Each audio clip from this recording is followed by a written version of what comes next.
and it couldn't be a hugely profitable career where you can make Ronda Rousey, Conor McGregor type money, and Nate Diaz money now too. Our friend Nate Diaz is rolling in cash now, balling out of control. Yes. If I was, he might not fight again. He might beat Conor's ass again if they fight, and then like take 2 years off. And he's making millions of dollars, or not beat Conor's ass. I mean, who knows, right? I mean, Conor can win. Just slap him. The way Nate, I just had a feeling going into that fight. I was like, this is a big difference. There's a big difference to when Nate Diaz strikes and anybody else that Conor's fought. Like, Nate is real slick with his hands.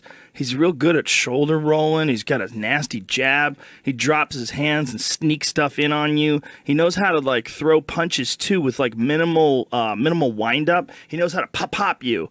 And they'll ding you, man. He dings guys on the chin. Like what he did with Michael Johnson, I was like, ooh, this is a tough fight. And he's a tough out. The only guy who's ever stopped him is Josh Thompson, head kicked him. And when Josh Thompson head kicked him, like he still didn't go out. He got rocked, but he's fucking tough, man. I was like, ooh. And if it goes to the ground, oh, that's the wrong guy. Nate Diaz is the wrong guy to go to the ground with. He's a legit black belt, a really high-level black belt. And I knew Conor had gotten submitted by Joe Duffy. And anybody can get submitted if you get caught. But he got submitted by that Joe Duffy guy just a few years ago.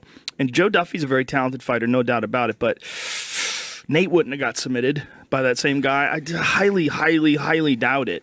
I mean, Dos Anjos, like that level, like there's like a few guys where you're like, ooh, if you submit that guy, like he's only been submitted in the UFC, Dos Anjos, once, and that's because he had a broken jaw. And it's Clay Guida who submitted him because Clay was on top of him squeezing his neck and his jaw was smashed and he realized he was really fucked and so he tapped. But like a guy like Conor, if you've been tapped before by Joe Duffy just a couple of years ago with an arm triangle, you got caught like that, like you got a lot to learn. And I don't know if you've learned it all in time. Like, you got to be obsessed with jiu-jitsu. You got to be in there every day training. And I didn't think he did. I didn't think he was that. I thought it was more of, you know, like movement and striking and all that stuff. And I know he was doing some jiu-jitsu, but it's not like the primary focus. So I felt like, oof, that's a big, deep-end fucking jump. He might knock him out. I mean, Conor can knock out anybody. But he didn't, you know. So now that he didn't, and now that Nate knows he didn't, and now they're going to go into the second fight, and Nate's going to have a full training camp, ooh, good luck. What's the benefit of this second fight for Conor? Just cash money, that's baby. It? That's what I thought. Through the roof, cash money. Outside of that, is there any good Well, benefit? he could always go down to 145 again. He's still a champion at 145. But the amount of money a Nate Diaz Conor McGregor rematch makes is going to be off the fucking charts.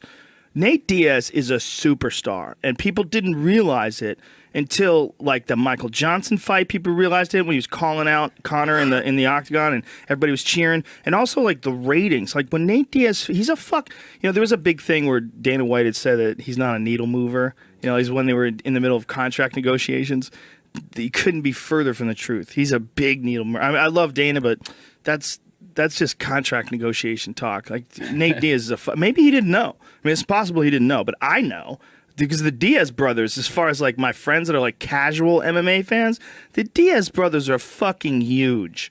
They're huge. Those guys are giant stars. And after Nick like pretended to sleep with Anderson Silva, and like they talk mad shit. They actually can fight. They fight very good. I mean, they're excellent world-class fighters, and they talk mad shit, and they smoke a lot of weed, and they mostly eat vegan. Like, I think Nick might be all vegan. I think Nick still eats, like, fish. But I know Nate eats fish. And I think they eat eggs, too. They eat, like, tortillas and stuff that's made with eggs. But they're interesting guys, man. They're fucking legit fascinating people. So, like, there's money. My point is, that guy's out of his mind. This isn't the Christian versus the Lions. This is a huge sport. These guys are giant stars. They're making fucking boatloads of cash. Ronda Rousey was on the goddamn cover of Sports Illustrated with one of those paint things on. Paint titties? How's that okay? How's that okay? Can I paint my cock?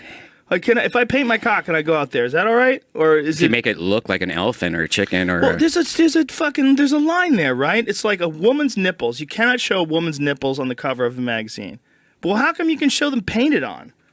Like, why do we decide that painted on is okay? Like, what you're looking at right there is a naked Ronda Rousey with a fake swimsuit on. That's so cool. So, like, her vagina, I'm assuming, like most girls, you could see some of it from the front. right? Can we spit? Can we zoom in on the vagina? Just not do that, Brian. Let's be respectful here. For her sake and for Travis Brown's sake, because if he finds you, he'll fucking kill you.